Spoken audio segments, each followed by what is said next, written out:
Assalamualaikum warahmatullahi wabarakatuh. Perkenalkan, nama saya Andini Fazriyati dengan NDH 27. Saya merupakan CPNS, perencana ahli pertama di Badan Perencanaan Pembangunan Daerah. Hari ini saya akan mempresentasikan analisis isu efektivitas kinerja sebagai perencana. Sebelum masuk ke dalam analisis isu, saya akan menjelaskan terlebih dahulu mengenai formasi Jabatan Fungsional Perencana.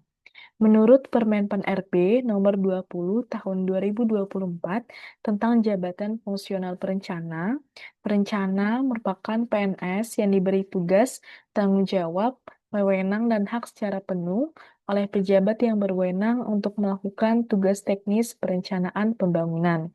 Tugas teknis perencanaan pembangunan meliputi melakukan identifikasi masalah atau isu strategis rencana pembangunan, penyusunan kebijakan rencana pembangunan, penyusunan adopsi dan legitimasi rencana pembangunan, pelaksanaan rencana pembangunan, dan yang terakhir, evaluasi pelaksanaan rencana pembangunan.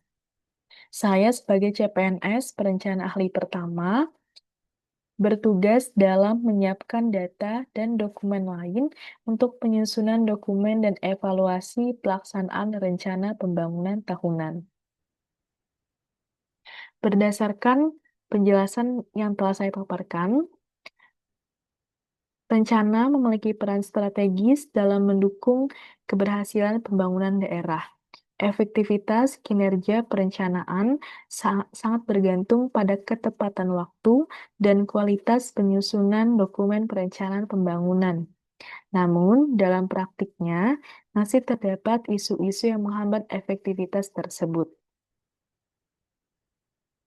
Isu utama yang saya angkat di sini yaitu ketidaktepatan waktu penyusunan dokumen perencanaan sesuai jadwal awal. Keterlambatan ini berdampak pada rangkaian proses perencanaan hingga evaluasi pelaksanaan program dan kegiatan pembangunan. Analisis isu menggunakan pendekatan diagram fishbone yang mengelompokkan penyebab keterlambatan menjadi 6 faktor dari segi metode, material, manajemen, manusia, mesin, dan eksternal. Faktor yang pertama yaitu metode. Jadwal yang telah disusun tidak ditepati dan belum adanya alat monitoring pelaksanaan pekerjaan. Yang kedua, dari sisi material, data yang tidak tersedia tidak tepat waktu, dan data yang tersedia masih terdapat data yang tidak sinkron. Kemudian, dari sisi manajemen atau koordinasi dengan SKPD belum optimal, serta alur koordinasi antar personil dalam internal belum ideal, sehingga mengganggu alur komunikasi dalam penyusunan dokumen. Kemudian dari segi SDM atau manusia, saat ini mengalami keterbatasan jumlah SDM, kompetensi SDM yang belum merata, beban kerja yang tinggi.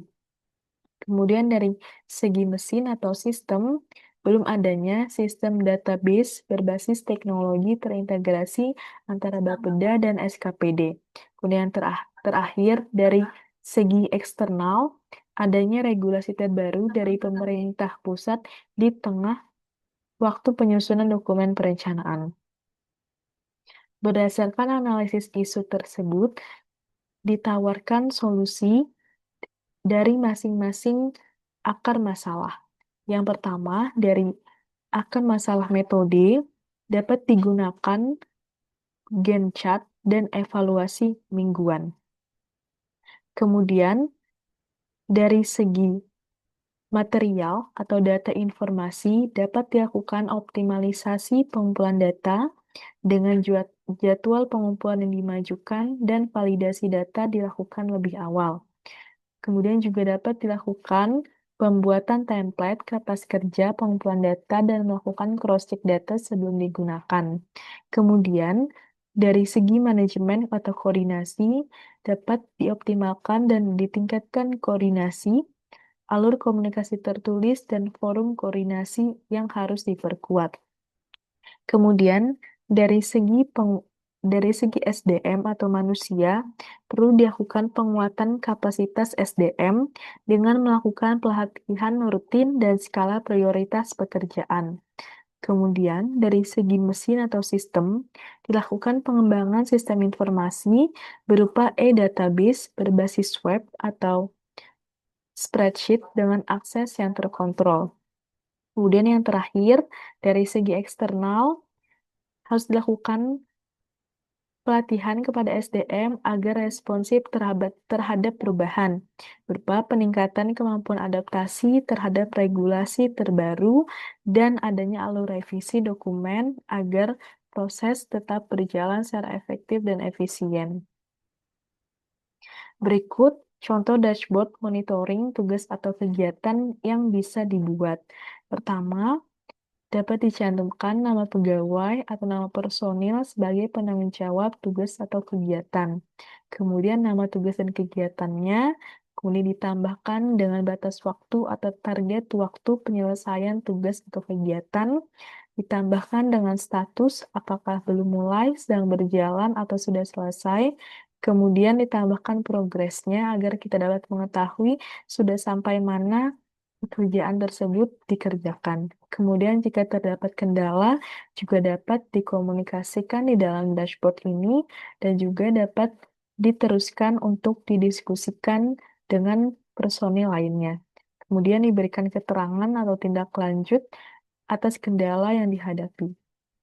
Kemudian juga dapat digunakan Gantt chart, yang mana di dalam Gantt chart ini kita dapat mengetahui untuk agenda-agenda yang akan dilakukan dalam beberapa minggu atau beberapa bulan ke depan, sehingga kita tetap dapat on track untuk proses penyusunan dokumen.